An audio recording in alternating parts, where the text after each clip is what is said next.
તમને શું લાગે છે, તમે બિહારમાં, યુપીમાં, બીજા સ્ટેટમાં જાઓ, દીકરીઓ સાંજે 6 વાગે ઘરની બહાર નીકળી શકતી નથી સાહેબ. આજે પણ આ સરકારી કાયદા અને આટલી પોલીસ છતાં ગુજરાતમાં દીકરીઓ 2 વાગે ગરબા રમીને એકલી આવતી હોય, કોઈ કશું કહે નહીં. કેમ? કારણ કે ગુજરાતની પોલીસ બહુ જોરદાર છે એટલે? હા કે ના? ગુજરાતની છોકરીઓ બહુ દાદી છે એટલે? કેમ? ગુજરાતના પુરુષો બહુ સંસ્કારી છે એટલે. ગુજરાતના દીકરાને એની માં એવી રીતે ઉછેરે છે કે દીકરો મોટો થાય ને ત્યારે કોઈને પણ ભાઈ કે બહેન કહીને બોલાવે.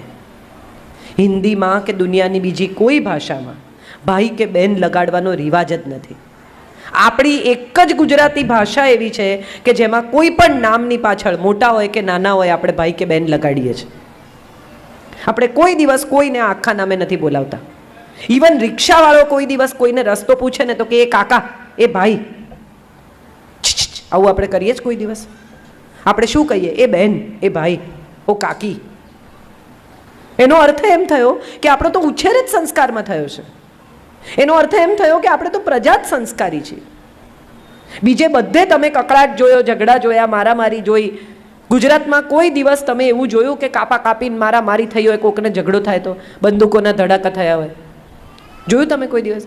2 જણાને ગાડી સામસામે અથડાઈ હોય તો થોડા 1-2 લાફા મારીને પણ વાત પૂરી કરે. કેમ? કારણ કે આપણે બધા જ સ્વભાવે શાંત, સંસ્કારી અને સમજદાર લોકો છીએ. ભગવાન કૃષ્ણએ યાદવોને છેક યુપીથી, એટલે ક્યાંથી છેક દ્વારિકા લાવીને વસાવવાનું પસંદ કર્યું. કેમ? ઉત્તર પ્રદેશના યાદવો, વૃંદાવન, ગોકુળ, મથુરાના યાદવો, એમને કેમ એ લઈ આવ્યા અહીંયા દ્વારિકાને નગરી? અહીંયા કેમ વસાવી? ત્યાં નહોતા વસાવી શકતા? આપણી પાસે ગાંધી છે સાહેબ. બીજે ક્યાંયથી નહીં. આ દેશની આઝાદી ગુજરાતમાંથી શરૂ થઈ છે. આપણે એટલા અદ્ભુત લોકો છીએ. તમે વિચાર કરો, ગમે કે ન ગમે, પુત્રવધુ કોઈ દિવસ સાસુને ખરાબ રીતે બોલતી નથી. જવાબ આપતી હશે, ગુસ્સો કરતી હશે, પણ અલ્ટિમેટલી છેલ્લે જ્યારે સાસુ બીમાર પડે કે એની તબિયત ખરાબ થાય ત્યારે મોટા ભાગની દીકરીઓ એટલી સંસ્કારી, એટલી ડાઈ, એટલી સમજદાર છે કે ગુસ્સે થઈને પણ સેવા અચૂક કરે. કેમ? કારણ કે આ એમનો ઉછેર છે. એક બહુ સરસ વાર્તા છે. એક વહુ પરણીને આવી, એને ઘરે સવારે શિરામણ કરવાનો રિવાજ, બ્રેકફાસ્ટ કરે ઘરમાં. હવે આ બ્રેકફાસ્ટ કરે ને સાસરે તો કોઈ કશું સવારે ખાય નહીં. વહુને થઈ ગયું ટેન્શન કે અહીંયા તો ભૂખ્યા મરવું પડશે, મરી ગયા હવે, આ તો આવી બન્યું આપણું. એટલે એણે રાત્રે ભાખરી ને રોટલા ને એવું ચોરી લે, જે બન્યું હોય ને, અને ઘંટીની નીચે છુપાવે. સવારે દળવા બેસે ત્યારે ખાય, બીજો તો કોઈ રસ્તો નહીં. એક દિવસ એવું થયું કે સાસુ વહેલા ઉઠ્યા. એને એમ થયું કે આ બિચારી મારી વહુ રોજ દળે છે, લાવો આજે હું દળી નાખું. સાસુ જેવા દળવા બેઠા એવું એણે નીચે વાડકી જોઈ, એમાં લુખ્ખી ભાખરી. સાસુને થયું અરે બિચારી બોલી શકતી નથી, હવે જો હું એને એમ કહીશ કે મેં ભાખરી પકડી પાડી તો એને બિચારીને કેટલું શરમજનક થશે, મારે કંઈ કહેવું નથી. સાસુએ રોજ ઘી ગોળ ચોળી અને વહુ વાડકીમાં ભાખરી મૂકે, એની ઉપર ઘી ગોળ મૂકે અને વાડકી પાછી મૂકી દે. વહુને થયું કે અરે મારો વર મારો કેટલો ખ્યાલ રાખે છે. સાસુ તો સારી હોય જ નહીં, આપણે ત્યાં એવું નક્કી જ છે. કોઈને એવો વિચાર આવે જ નહીં કે આ સાસુએ કર્યું હશે. સીતાએ વનવાસ જવાનું કેમ નક્કી કર્યું બોલો? ખબર છે કોઈને? રામ માટે બહુ પ્રેમ હતો એટલે. જે ઘરમાં 3 સાસુ હોય અને વર ના હોય ત્યાં રહેવાય? એટલે જતી રહી કે આપણે ત્યાં જ સારું ભાઈ, જંગલ સારું. 3 સાસુ અને વરની ગેરહાજરી, આ તો પોસાય જ નહીં. મજાની વાત એ છે કે વર્ષો વીત્યા, સમય બહુ થયો, સાસુ હવે બહુ ઘરડા થઈ ગયા.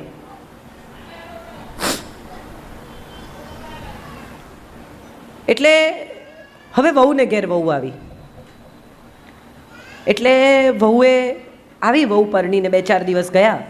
સાસુની આંખો ઝાંખી થઈ ગઈ છે, કમર વળી ગઈ છે, બિચારા ઘરડા થઈ ગયા છે. સાસુએ પૂછ્યું કે હે કેવી છે તારી વહુ? એટલે હવે જે સાસુ થઈ ગઈ છે એ વહુએ કહ્યું કે બા આમ સારી છે પણ કામ કાજે મોળી છે. એટલે સાસુએ કહ્યું કે ગોળ નાખ, તો ગળી થશે. મેં બહુ વરસ નાખ્યો છે. સંબંધોમાં પણ ગોળ નાખવો પડે. બધા સંબંધ રેડી આપણને ના મળે મીઠા. આપણે ગોળ નાખીએ તો સંબંધ મીઠો થાય. આપણી તો અત્યારે અપેક્ષા શું છે? બધું રેડીમેડ. પેકેટ ખોલો, ચટણીમાં પાણી નાખો, હલાવો, ચટણી રેડી. પણ આ સંબંધ છે, આ ચટણી નથી. કેટલી બધી પત્નીઓને હું એવી ઓળખું છું કે જે કમ્પ્લેન કરે, એમને શું, એ તો સવારે જતા રહે, શાંતિથી આવે, એમને કંઈ જવાબદારી નહીં, આ તો બધું આપણે કરવાનું, વૈતરું મારે કરવાનું. 50 વર્ષની થાય ને એટલે બધી જ સ્ત્રીઓ ફરિયાદ કરે, મેં આખી જિંદગી વૈતરું કર્યું, મેં આખી જિંદગી મહેનત કરી, મેં આખી જિંદગી તમને સાચવ્યા, મેં આખી જિંદગી આમ કર્યું. મારે બહેનોને પૂછવું છે કે તમે કોઈ દિવસ આખી જિંદગીમાં તમારા પતિને એવું કહેતા સાંભળ્યા કે મારે હવે કામ નથી કરવું, મેં આખી જિંદગી તમારા માટે વૈતરું કર્યું? કોઈ દિવસ કોઈ ઘરવાળાએ, કોઈ પિતાએ, કોઈ પતિએ, કોઈ ભાઈએ, કોઈ દીકરાએ એવું કીધું છે કે બસ હવે હું વૈતરું નહીં કરું? હા કે ના? તો આપણે શેની ફરિયાદ કરીએ છીએ?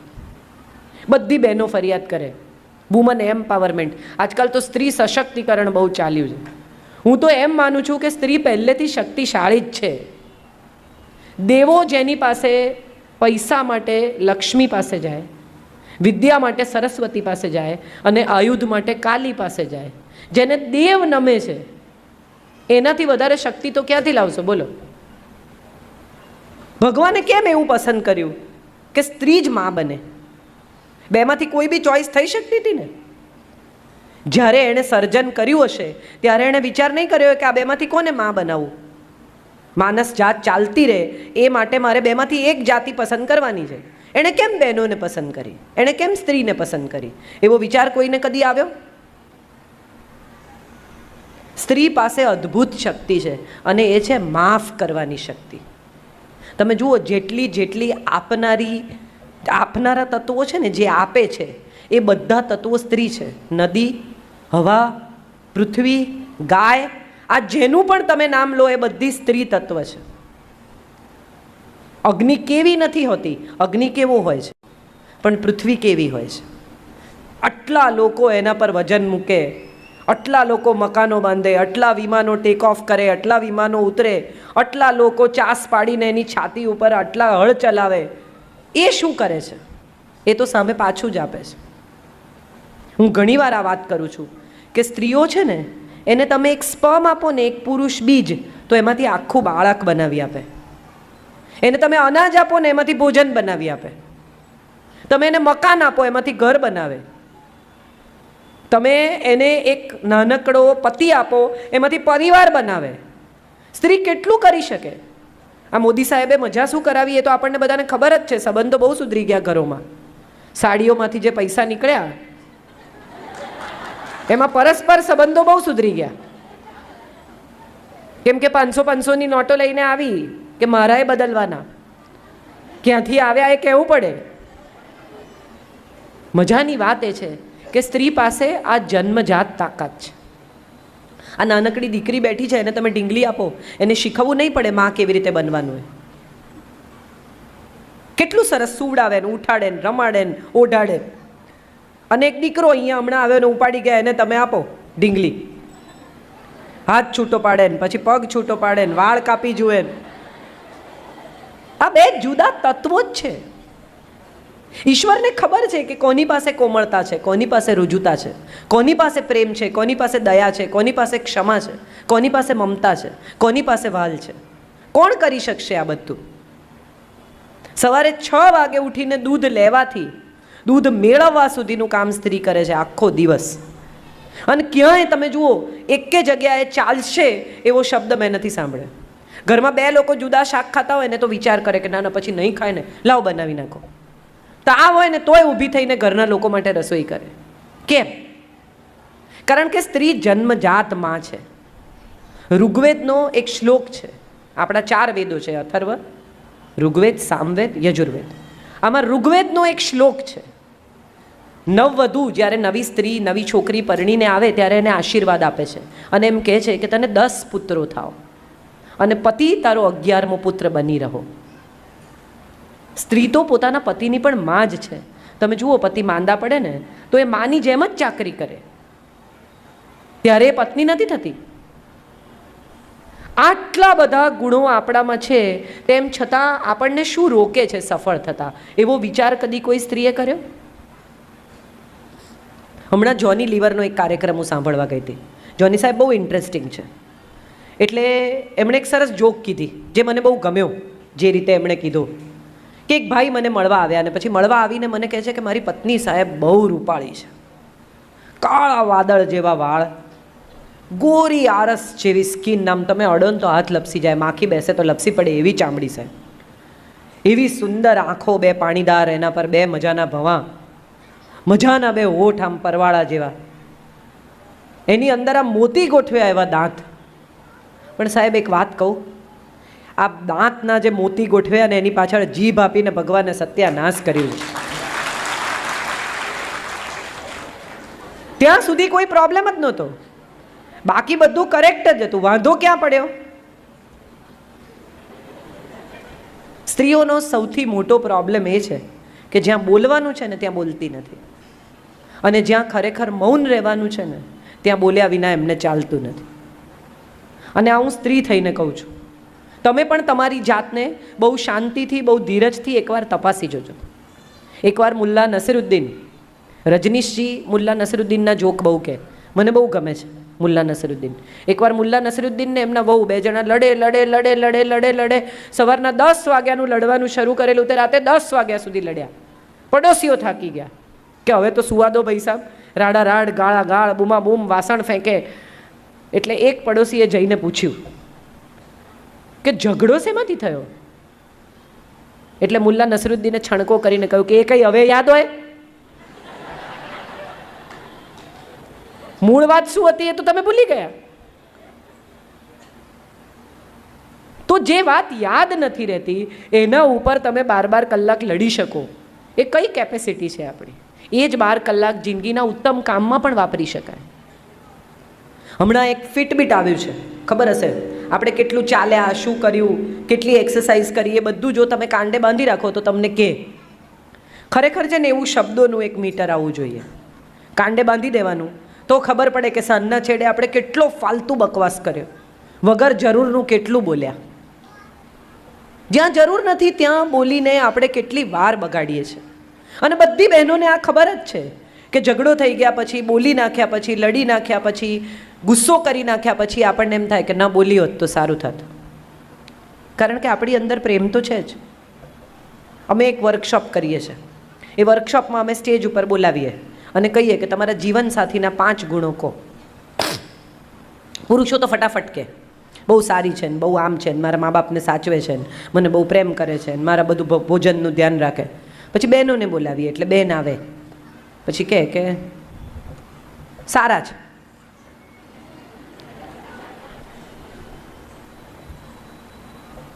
સારા છે.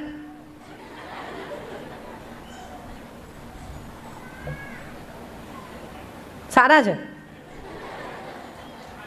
અને જો તમે 5 અવગુણ કોને સાહેબ, તો તમારે કહેવું પડે કે 5 થઈ ગયા, હવે બેસી જાઓ. વોટ્સએપ કર્યા કરે છે ને, મોડા આવે છે ને, એની મમ્મીનું જ સાંભળે છે ને, બહેનોની પાછળ પૈસા બગાડે છે ને, આમ કરે છે ને, તેમ કરે છે ને, છોકરાઓને ફટવે છે ને, દોસ્તો સિવાય કોઈ દેખાતું નથી ને. આ બધી ફરિયાદ સાંભળી લીધા પછી જો તમે એમ કહો કે બહુ તકલીફ છે, નહીં છૂટાછેડા જોઈએ છે કે ના, તો નથી જોઈતા છૂટાછેડા. તમને ગમે છે, તમે પ્રેમ કરો છો, તમારે એમની જોડે જ રહેવું છે, તો આટલી ફરિયાદ શું કામ કરો છો? સુખેથી રહો ને. આટલા વાંધા પાડીને શું ફાયદો? જે પતિ 3 બેડરૂમના ઘર બંધાવે છે એ પૂરા 3 દિવસની રજા લઈને ઘરમાં નથી રહેતા. જેના ઘરમાં 6 એસી છે એ 6 કલાકની પૂરી ઊંઘ નથી કરતા. કોના માટે? એના પરિવાર માટે. આપણને બહુ ફરિયાદો છે, ટાઈમ નથી આપતા, ટાઈમ નથી આપતા, ટાઈમ નથી આપતા. પણ ટાઈમ આપે ત્યારે આપણે શું કરીએ છીએ એ સવાલ બહુ મહત્વનો છે. દાખલા તરીકે કોઈ પતિ 4 વાગે ઘેર આવી જાય કે આજે અડધો દિવસ હું તારી સાથે રહેવાનો છું, તો આપણે પ્રેમથી, આનંદથી સારી વાતો કરી શકીએ છીએ? આપણે તો તરત ખોલીએ પોટલા તમે તે દિવસે આમ કર્યું હતું ને ફલાણા દિવસે આમ કર્યું હતું ને આવે જ નહીં, બીજી વાર ખો ભૂલી જાય કે અડધા દિવસની રજા લેવી નહીં, આવી બનશે આપણું. આપણા ઘરો બધાના, હું પણ સામાન્ય ઘરમાં ઉછરી છું. મારા પપ્પા પત્રકાર હતા, કદી કોઈના બેઈમાનીના 1 રૂપિયો અમારા ઘરમાં નથી આવ્યો. મને એવું યાદ છે કે અમારા ઘરે મહેમાન આવે તો ઘણીવાર અમારા ઘરમાં ફરસાણ કે મીઠાઈ લાવવાના પૈસા ના હોય. મારી મમ્મી સાડીઓની વચ્ચેથી 15-20 રૂપિયા, ત્યારે તો એટલા પૈસામાં આવી જતા, કાઢે બિચારી અને મહેમાનને સરસ રીતે જમાડીને વિદાય કરે. પછી રડે કે મેં મારા માટે બચાવેલા પૈસા, મારે આમ કરવું હતું, મારે આઈબ્રો કરાવવી હતી, મારે અંદરના કપડાં લેવા હતા, એને માટે મેં બચાવેલા. પણ મને યાદ નથી કે કોઈ દિવસ એણે એમ કીધું હોય કે મારી પાસે નથી. હોય તો અચૂક કાઢે જ. તો એનો અર્થ એમ થયો, એવું કહી જ છે કે મારી પાસે નથી, એવું કોઈ દિવસ કહે નહીં. એટલે એનો અર્થ એમ થયો કે સ્ત્રીને એ જે કરે છે તે કરવું તો ગમે જ છે. તો તમને જે ગમે છે એ આનંદથી કરો, એને વિશે ફરિયાદ ન કરો. બહેનોમાં સૌથી મોટી પીડા શું છે ખબર છે? નેગેટિવિટી. આપણે બધા દરેક વાતમાં ખરાબ શું છે ને પહેલાં શોધી કાઢીએ. દરેક વાતમાં સારું શું છે એવું પણ શોધતા આપણને આવડવું જોઈએ. બધા નવરાત્રિ આવે ને, આ યંગ દીકરીઓ તો બધી બરાબર ખબર હશે કે મમ્મી માળિયા પરથી બધું ઉતારે. પછી દીકરીઓ કહે કે આ વખતે કચરો ફેંકી દેજો, રાખતી નહીં તું મહેરબાની કરીને. એટલે મમ્મી કહે સારું સારું, આ વખતે હું હવે કંઈ નક્કામું નહીં રાખું, બધા જૂના વાસણ કાઢી નાખીશ, શેતરંજી કાઢી નાખીશ, આ કાઢી નાખીશ. અને સાહેબ ગોઠવવા માંડે ને એટલે એકે વસ્તુ મમ્મીને નકામી લાગે જ નહીં, બધી જ કામની, બધી ધીરે ધીરે ઉપર ચડાવી દે. જે ઉતાર્યું હતું એ બધું પાછું માળિયામાં જાય આવતા વર્ષ સુધી. આપણે આપણા મનના માળિયામાં પણ આવું બધું બહુ ભરી રાખ્યું છે, જે વર્ષોથી વાપર્યું નથી, જેની કોઈ જરૂરત જ પડી નથી. આને હું માફ નહીં કરું ને, પેલાને હું સીધા કરી નાખીશ ને, આનું મગજ ઠેકાણે લાવી દઈશ ને, આને તો હું પાઠ ભણાવી દઈશ ને. ખરેખર આ બધું આપણા મનમાં છે, આપણા મગજમાં, આપણા મનમાં એ વગર ભાડાની જગ્યા રાખીને રહે છે. કુવિચારો એટલા બધા છે કે સારા વિચાર માટે જગ્યા જ નથી. એક બિલ્ડિંગમાં બધા ફ્લેટ ભરેલા હોય તો નવા લોકો રહેવા આવે? હા કે ના? શું કરવું પડે? ખાલી કરવું પડે. ખાલી કેવી રીતે કરાય? નેગેટિવિટી મનમાંથી કાઢી નાખી. નેગેટિવિટી કેવી રીતે કઢાય? મને ઘણા બહેનો કહે છે કે હું તો ઘણીવાર નક્કી કરું પણ મારાથી થતું નથી. તમે ડૉક્ટરને ત્યાં જાઓ અને તમને ડૉક્ટર પ્રિસ્ક્રિપ્શન લખી આપે દવા કે એટલી એટલી દવા લેજો. પછી તમે ડૉક્ટરને 500 રૂપિયા વધારાના આપીને એમ કહો કે આ તમે જ ખાજો, તો તમે સાજા થાઓ? હા કે ના? શું કરવું પડે? જેણે સાજા થવું હોય એણે દવા ખાવી પડે. તમારે સુખી થવું હોય તો કોણે પ્રયત્ન કરવો પડે? મારે અમદાવાદથી નીકળી અને સુરત આવવું હોય અને હું મારા ડ્રાઈવરને કહું કે તમે નીકળો, હું પહોંચી જઈશ. થાય એવું? કોણે નીકળવું પડે? હું ના નીકળું ત્યાં સુધી હું ના પહોંચું.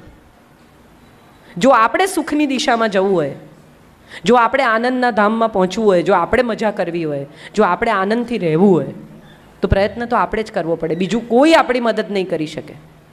ઘણી બધી સ્ત્રીઓ એવી ફરિયાદ કરે કે મને આ દુઃખી કરે છે, મને પેલા દુઃખી કરે છે, હું આને લીધે દુઃખી છું. એવા તો કેવા તમે નબળા કે કોઈ પણ આવીને તમને દુઃખી કરી જાય? આપણે બધા જાણી જોઈને ક્યાંક ને ક્યાંક, કશેક ને કશેક સામેના માણસને એટલો અધિકાર આપીએ છીએ કે આપણને દુઃખી કરી જાય. એને બદલે આપણે એવું ના કરીએ કે બધા આપણને એમ કહે કે અમે આને લીધે બહુ સુખી છીએ. સરસ યંગ દીકરીઓ માટે દીકરા જોવાના હોય કે દીકરા માટે દીકરી જોવાની હોય તો આપણે કેવો શબ્દ વાપરીએ છીએ? છોકરી જોવા જઈએ. મા બાપે ટિકિટ રાખવી જોઈએ 10-10 રૂપિયાની. જોવા આવે છે.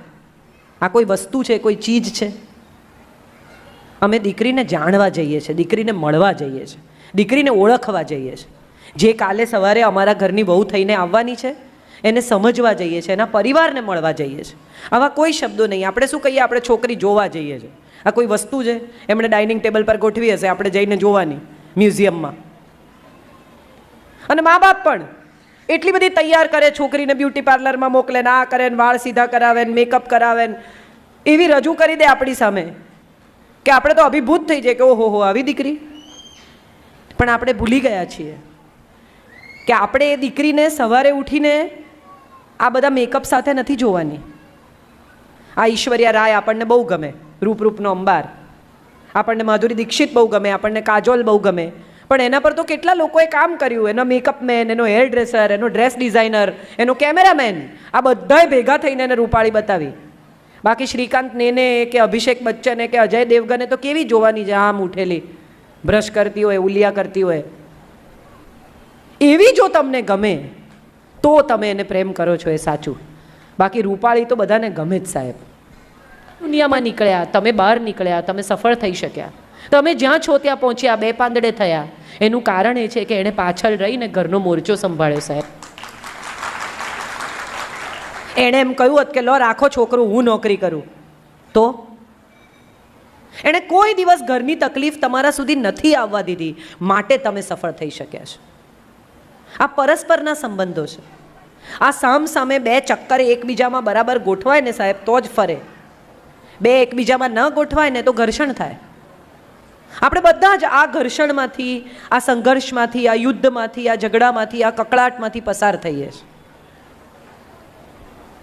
આ ઝઘડા, આ સંઘર્ષ, આ કકળાટ આપણી જિંદગીનો ભાગ છે, વાત સાચી, પણ આપણી જિંદગી નથી. આપણે માણસ છીએ, ગુસ્સે થઈ જઈએ, બને, આપણને અકળામણ થાય, આપણને ફ્રસ્ટ્રેશન આવે. ઘણીવાર ધાર્યું ન થયું હોય ને એમ થાય કે અરે યાર મેં ધાર્યું તું એમ થયું નહીં. ઘણા તો ઘરવાળા એવા હોય કે સવારે શું બનાવશે એમ પૂછ્યું હોય અને ભીંડાનું શાક કીધું હોય, સાંજે આવે ને રીંગણાનું કર્યું હોય તોય મગજ જતું રહે કે ભીંડા કીધા હતા ને સવારે, અરે ભાઈ ન કર્યા ભીંડા યાર. એટલામાં કંઈ ગુસ્સે થવાય? લોકોને કેવા કેવા દુઃખો છે, બહુ હસવું આવે છે બધાને, થતું જ હશે બધાને ઘેર, આઈ એમ શ્યોર. મજાની વાત એ છે કે આપણે બધા જ બે હાથ બે પગ શ્વાસ લેતા બુદ્ધિવાળા માણસો છીએ. આપણને ઋષિ મુનિઓ, બધા ધર્મગુરુઓ બહુ વચન આપે. આ બહેનો તો ખાસ કરીને બધા જ્યોતિષને, દોરા ધાગાને બધા બહુ માને. રાશિ ભવિષ્ય વાંચે સવારે, ક છ ગ ને પઠણ નયન, કેટલા લોકો વાંચે છે? કોઈ હાથ ઊંચો નહીં કરે. આ બધી રાશિ ભવિષ્ય જેટલું તમે સવારના પરમાં વાંચો છો, એનો હું તમને સાદો દાખલો આપું કે કૃષ્ણ ને કંસની રાશિ એક છે, બેવની ક છ ગ. રામ ને રાવણની રાશિ એક છે, બેવની ર ને ત. રૂકમણી ને રાધાની રાશિ એક છે. આ બધાના નસીબ અને દિવસ એક સરખા હોય? જે જ્યોતિષ, જે ભુવા, જે દોરા ધાગા તમને એવું વચન આપે છે કે એ તમારું કામ કરી આપશે, એ પહેલાં પોતાનું કેમ નથી કરતા? એને તમારી જરૂર કેમ પડે છે?